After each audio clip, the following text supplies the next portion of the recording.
अच्छा world wide अगर देखा जाए, वैसे फ्रेंकली मैं बताऊँ, मैं तो डेवलपर हूँ ही, मुझे कोडिंग का कुछ नहीं पता। हमारा टोटली मार्केटिंग का है, मेरी स्पेशलाइजेशन मार्केटिंग में है। लेकिन बहरहाल क्योंकि जब आप सिस्टम में शामिल होते हैं तो आप चीज़ें ऑब्जर्व करते हैं। देखा जाए तो स्टैट्स के वाले से यूएस की मार्केट इस वक्त सबसे टॉप में है। मैं सुन रहा था कल उसको बाइडन को, वो ऐसे ऐसे मार रहा था रोस्टर के ऊपर और कह रहा था कि we are power, we are super power, we have a best economy, we have a best developed infrastructure.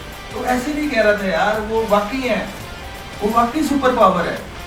मतलब एक 80 साल का बाबा ऐसे नहीं बोल रहा जाके रोस्टर पे जाके, वो वाकई सुपर पावर है। तो इस वक्त रूलर भाई वही है। और अगर देखा जाए तो इस टेक्नोलॉजी को सबसे ज़्यादा जो बूस्ट मिला है वो यूएस मार्केट में ही मिला है। 2021 तक इसकी 38% जो है ना वहाँ पर इसकी, और ये हमारे लिए फ़ायदा है क्योंकि हमने उसी मार्केट से फ़ायदा उठाना है। ठीक है।